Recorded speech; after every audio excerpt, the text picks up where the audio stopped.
Some Mad Max shit. Prehistoric staircase. Oops, there's a problem here. This is not what the king wanted us to do it. Smelled like pee, so bad. Player.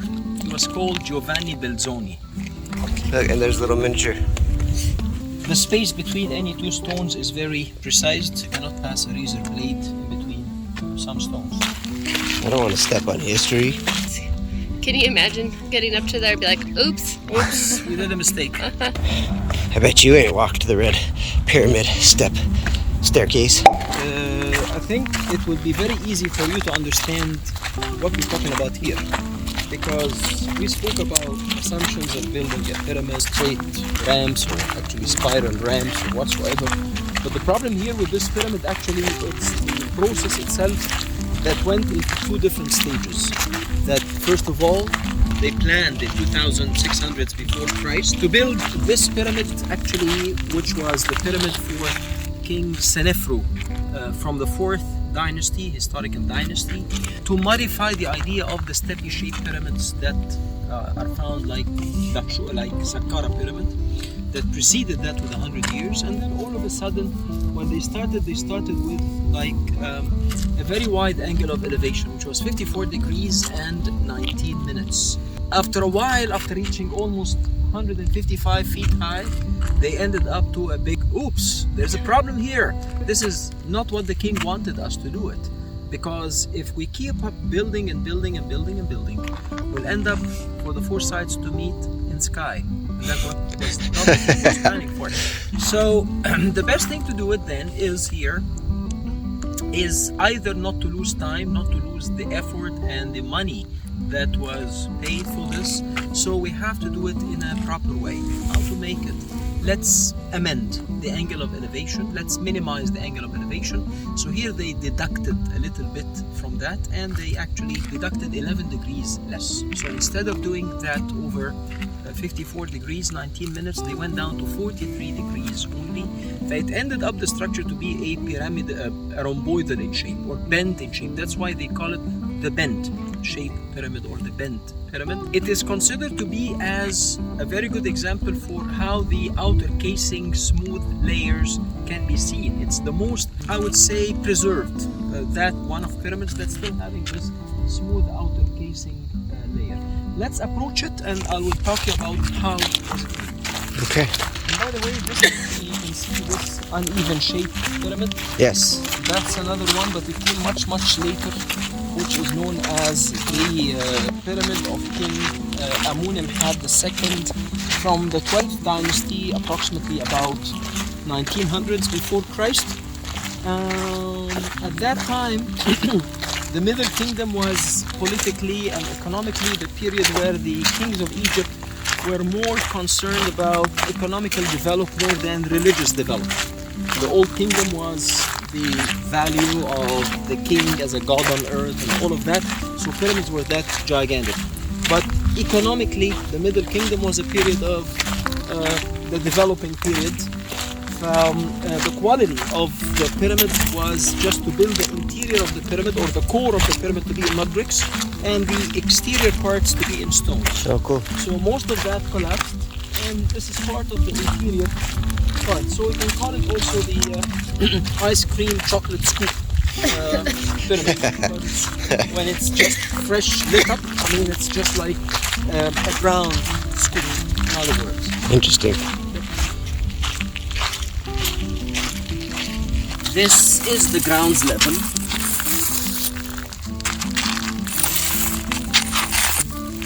And I'm building the pyramid just like, imagine with me.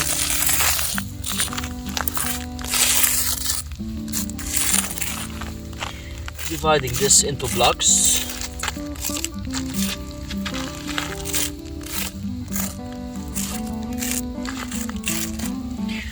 Right?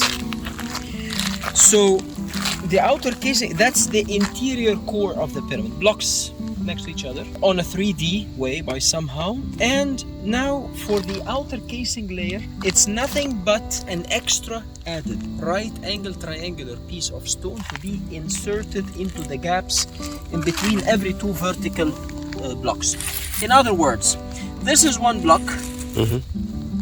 that's the upper layer block. There is an empty right angle triangle piece here, or space. So I will place a stone looking like a right angle triangle. And I will add the same here. So the hypotenuse of this, with the hypotenuse of that, with the hypotenuse of that, would form the smooth outer casing layer of the pyramid, all right? But the point is, have you ever seen someone sticking ceramic tiles into the walls before? Okay, the way how they make it is that they get the tile, they add a piece or the amount of mortar or cement, Right. and then they pressurize it into the wall. But the amount of mortar they use actually differs from one tile to the other. Based on what? Based on how deep or how high the back wall, because it's uneven wall. Right. All right. The same idea here, in terms of the base length of this right angle triangular piece.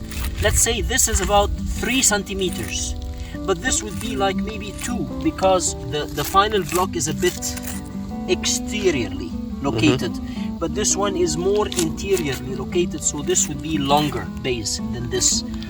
So it differs from one block to the other, but the hypotenuse of all of them has to be as smooth as we can see over there. You can see here the bending angle. Let me show you the diffraction of the sun on the edge of the pyramid. If you want to capture something really good, now you can capture this to diffract the sun ray. I think this would be one good thing. Oh, wow. And you can still diffract it on the other edge as well.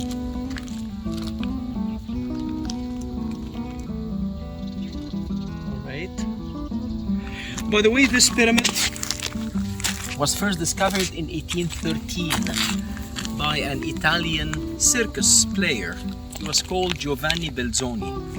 He was the first one to enter to document the pyramid and so. But later on, the pyramid was just actually frequently visited by lots of travelers, but nothing much was found inside. Then in 1965, they decided to close it for good because of the disintegration that started to happen in the interior chambers. For how many years? For almost like maybe 50 something years, because in 2019 it was reopened once more again.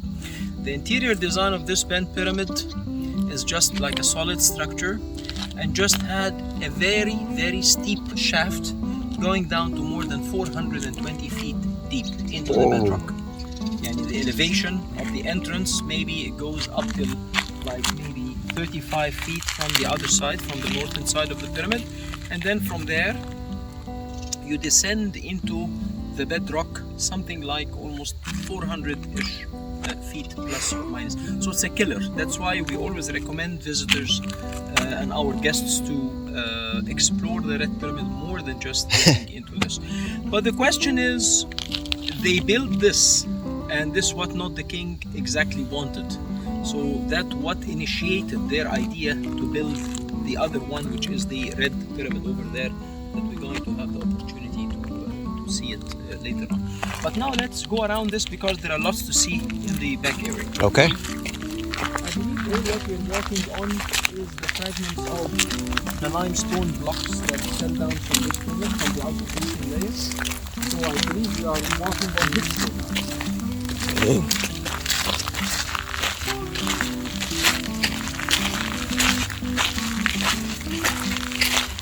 I don't want to step on history.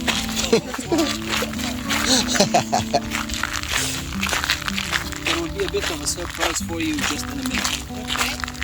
Wow. What do you see there? There's another pyramid. Another pyramid, right?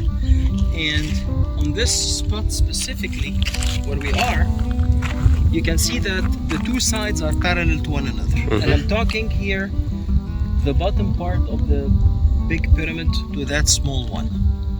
So the other one had used the same angle of elevation, just 54 degrees, but it's more declined in a way or another at the top to make it short.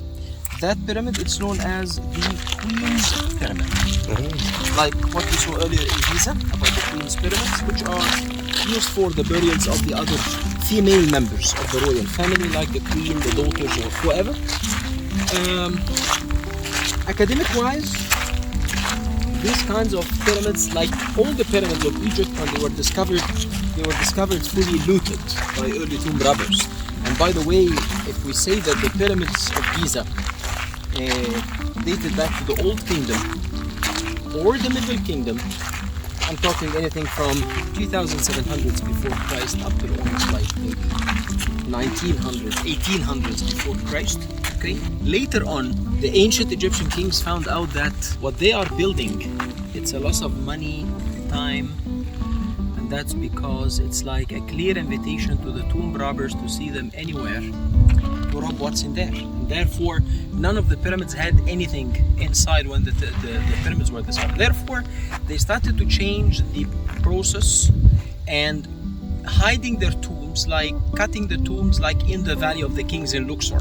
The idea is that this is the bedrock, I'm cutting a cave into the mountain, making it numerous chambers, burial, storage, blah blah blah. The king dies, shut the doors, goodbye and good luck, cover with piles of debris, the mountain is back again to how originally it was looking like, to mislead the tomb robbers. So the pyramids had a disadvantage in the past times, which is like to be a clear invitation to the tomb robbers. Right?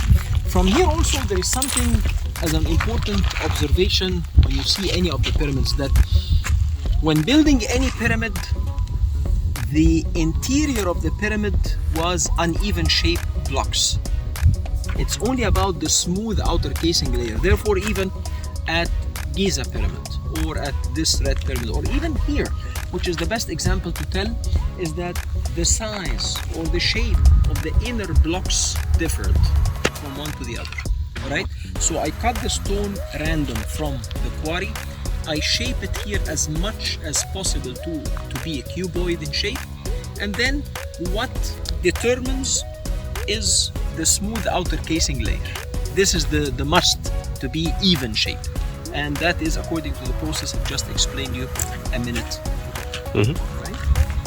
Let's approach that smooth. Okay. Is that a spring right here? Mm-hmm. But that's down the valley. That's the heritage there.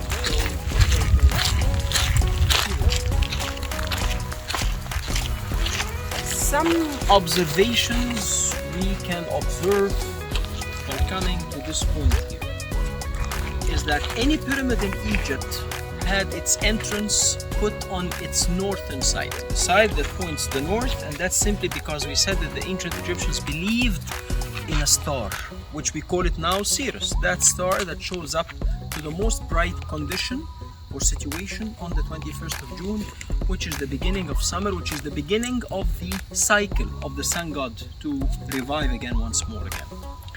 But some pyramids we found out that they had another entrance, a subsidiary entrance on the southern side. Now we are on the southern side of the bent pyramid, and this was actually made by tomb robbers trying to sneak, especially when they found this small pyramid over here, and they thought that there is a kind of a corridor or a junction from the facade of this to the back of that. So they started to drill down to find maybe something like that. This is one observation. The second observation is that when you look across that slot, which is nothing but the structure of the pyramid itself, all that surrounding pile of debris, it's nothing but what had been accumulated over the times.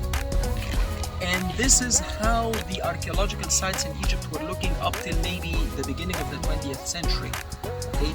And when we say academically, the site was discovered, it doesn't mean that the whole pyramid was buried under debris and all of a sudden someone was digging out and he found out a pyramid coming, emerging. No, it was there, but it was dug out or cleaned out of the debris over there. The other observation is about this Queen's pyramid. And if we say that this is the inner core of the pyramid, which is definitely uneven in shape, I can tell clearly that that was the outer smooth casing of that pyramid, right? But look at this. Where I'm standing here, okay, and I'll be walking on this. Look at this platform.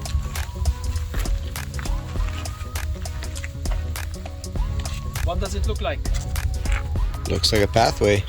Looks like a pathway, but also if we look at the edge over there and make a connection between that edge, platform, and these blocks, maybe you can see that platform, that block. It tells me that once upon a time, It was bigger. thank you very much. It was much bigger. That was part of the outer structure of the pyramid that was unfortunately being peeled out or looted throughout the times. Wow. History goes in cycles. Die the king, live the king. This died, and then I came 300-400 years later. I want to build myself a temple, so I take ready-made stones rather than going to the quarry and bothering myself.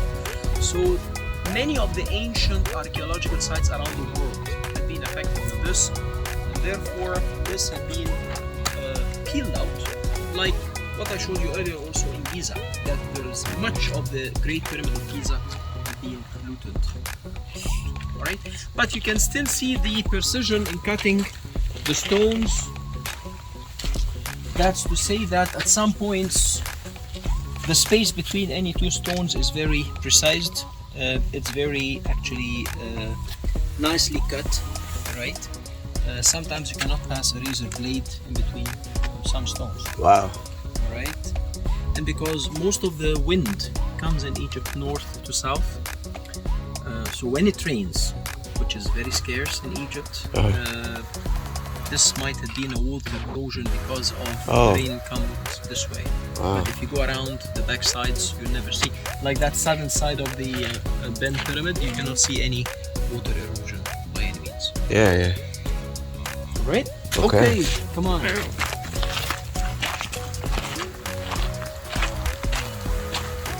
See how high we are in comparison to the valley there? Oh, yeah.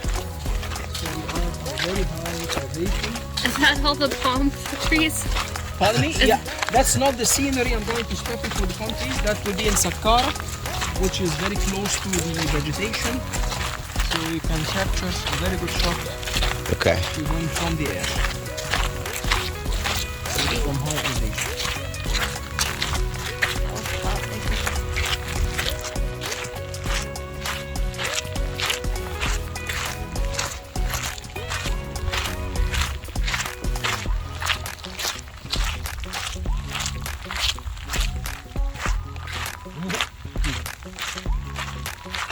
Alright, over the past 20 minutes we've been walking on the platform and we just see this kind of stone. Mm-hmm. Do you know what's this? River rock? River rock or flint. In other words, it's flint.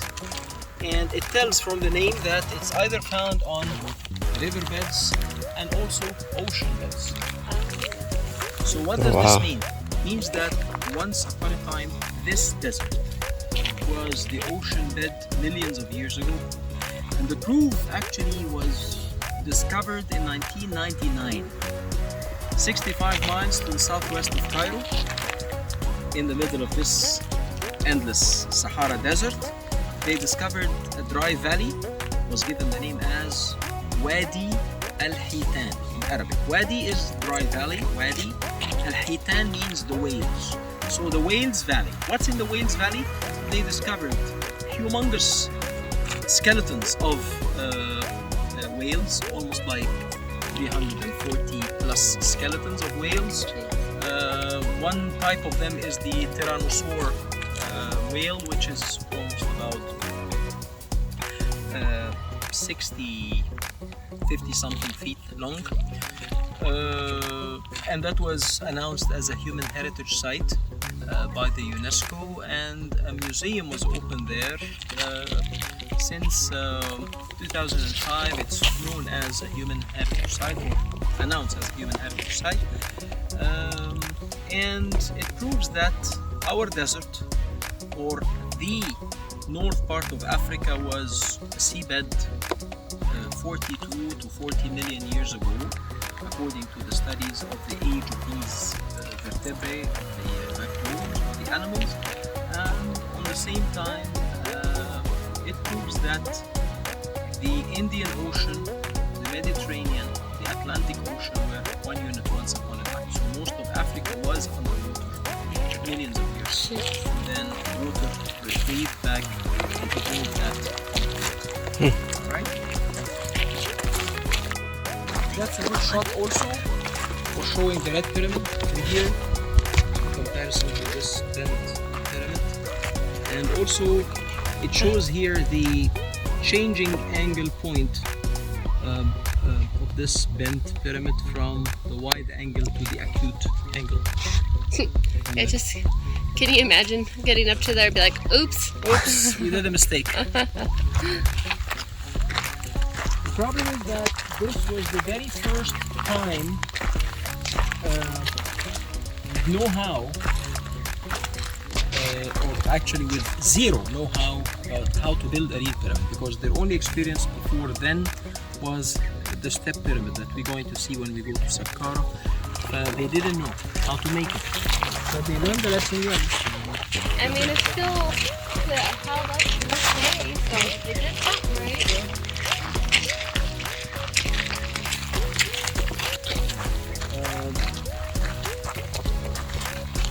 Each and every pyramid in Egypt, I'm talking the major pyramids, had a complex of buildings which were attached to that pyramid, and that was a must for the job the pyramid was applied for, which is on the form of two temples connected together by an elevated causeway.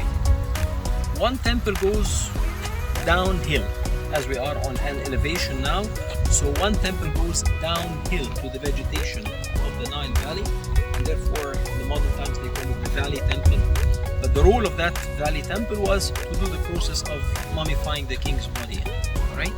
And then after finishing the process that lasts for 40 days, they elevate up to this temple which is closer to the burial place, which is the pyramid, and therefore they call this temple as the funerary temple. So the process of the funeral would take place in this temple, like a church, like a mosque, like whatsoever. And the process actually used to taking 30 days. So altogether the whole process used to be for 70 days, from the moment of death to the moment of burials. It's 70 days. Nothing much is surviving out of this temple, but maybe that converted U-shaped room that might have been part of the altar, or actually sorry, the Holy of Holies of the temple. You can still see some mud brick enclosure walls around, probably for storage rooms of the temple, and probably actually they haven't started yet to dig for that causeway, or maybe for the remainings of this temple, or even downhill for the other valley temple or the multiplication temple.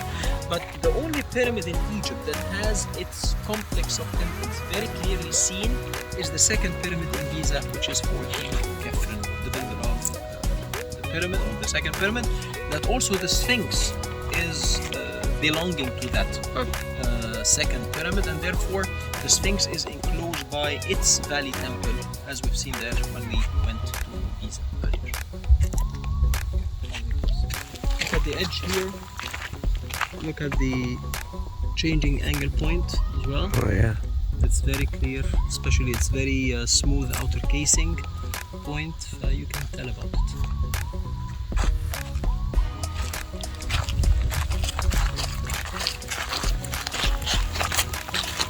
Man, this side held up really well. This side held up really, really well. The clouds start at the other one, so I believe we're going to move now to the red pyramid, Okay. which is the one you're going to have the chance to go in. Okay.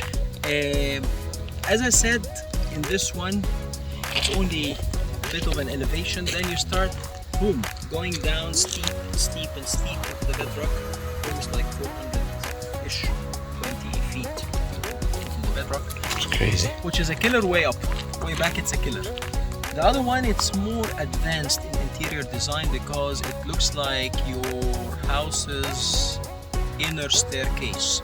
It has at some point some elevation and some descent.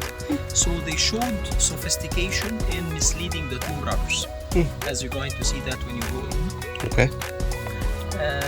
And it has like 1, then 2, then 3 rooms as burial chambers. I mean, before you reach the inner burial chamber, so there are another 2 chambers. The most important thing about the interior of this pyramid is the ceiling of the burial chamber.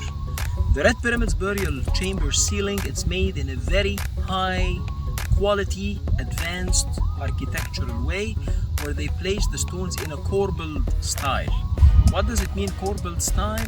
It means that this is one block, the other one was put just like this, with a bit of an elevated angle, then the third was like that, then the fourth was like that, simply to distribute the pressure of the weight of the top structure of the pyramid externally. Wow. And it's not just flat, but as I said, it's corbelled, halfway put on top of one another. So it's really amazing, so I'll let you go there to see it. Okay. Okay, so we're here at the Red Pyramid and we're about to go inside. So you're lucky, you get to, nobody gets to see this. Nobody does. We're lucky. I'm totally just kidding. Everybody gets to see this, but we're going inside again and you're gonna come with us so you can see what the inside of the pyramid looks like. But look at the outside of this thing.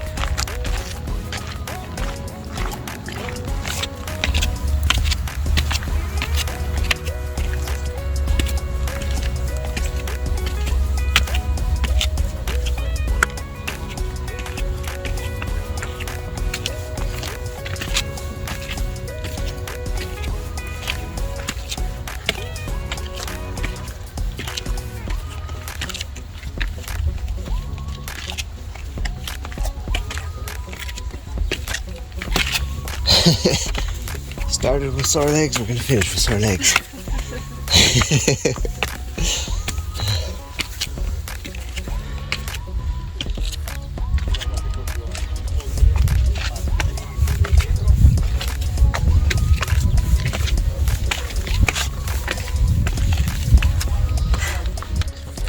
Some Mad Max shit.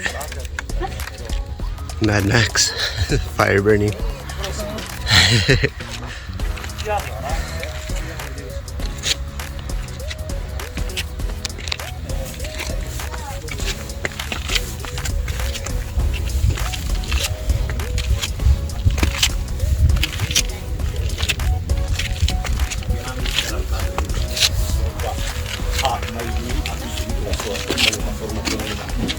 Ma cosa è successo?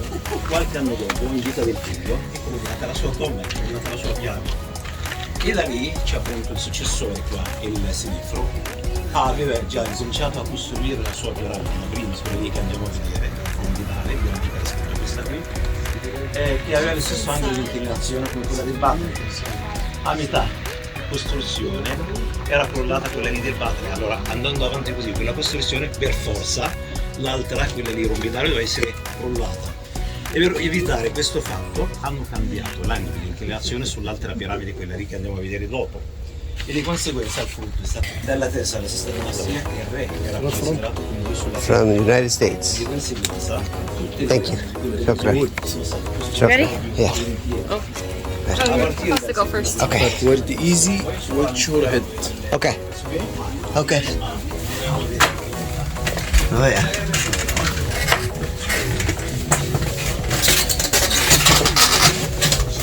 Oh, this is tight. It's tight. See me? See me? It's tight.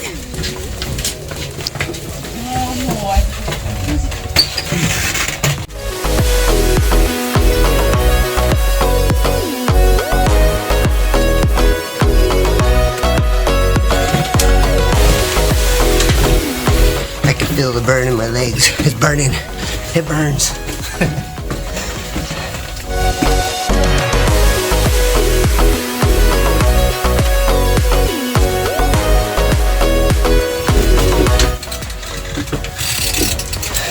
Pretty good, how are you? Good. Good.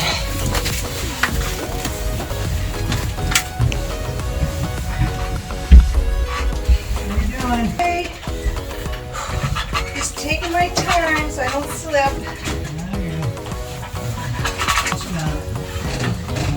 hospital here. I doubt that.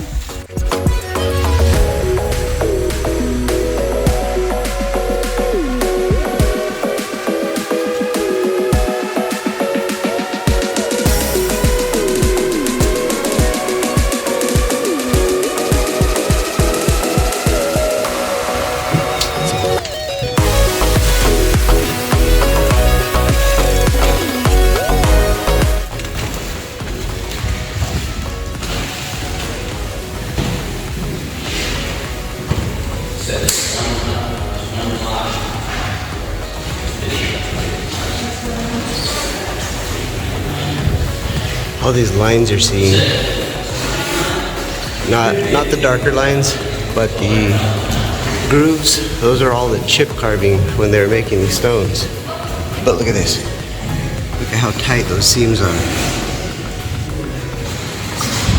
This is a tight seam. And look at that roof. It's blocks overlapping each other. Amazing. Look how big it is.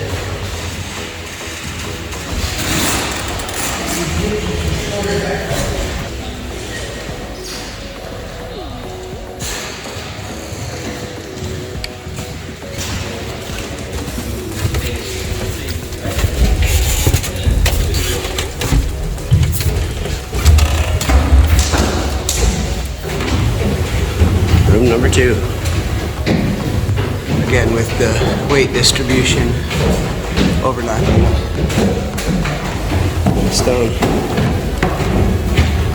Prehistoric staircase. I'm totally just kidding. This was installed later for tourism's sake because there was no other way to get up to the top from here. So this is just a way of convenience. But yeah, look at this overlap of the stone, each level, so that it distributes the weight of the top of the pyramid outward instead of in on these rooms. I am.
Not gonna lie, it's cool in these pyramids.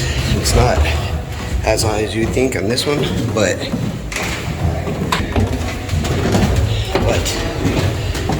that top room, the one at the very end, that thing smelled like pee so bad. Maybe rats, mice, I don't know. It was bad though. So here we go. We duck down and make our way out again. Okay, here we go. It's ascension time.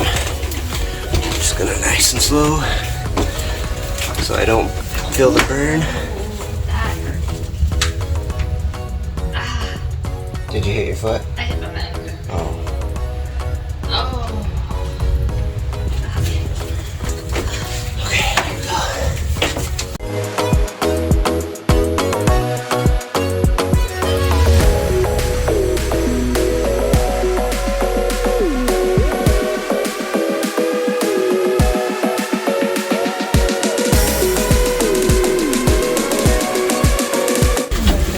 Excuse me, speak English. Yes, It's difficult to go down.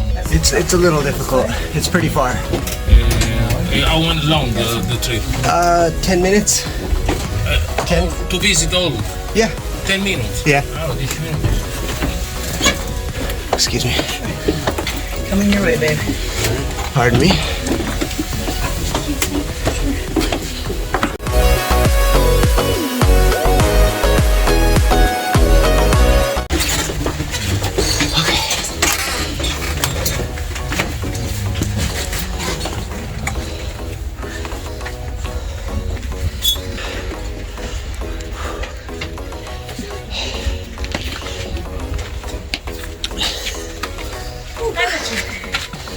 Ah, bentornati, eh.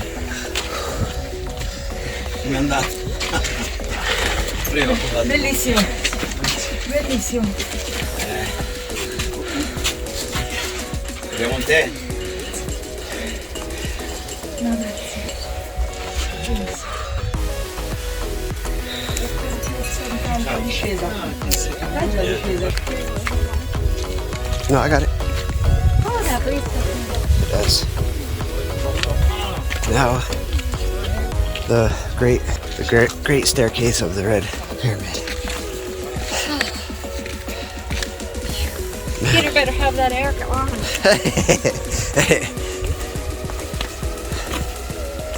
Those priests and workers. Can you imagine doing that without the foot, like help, assistant? Well, remember, the river used to come up here, so it was just like in Alexandria, a lot cooler breeze.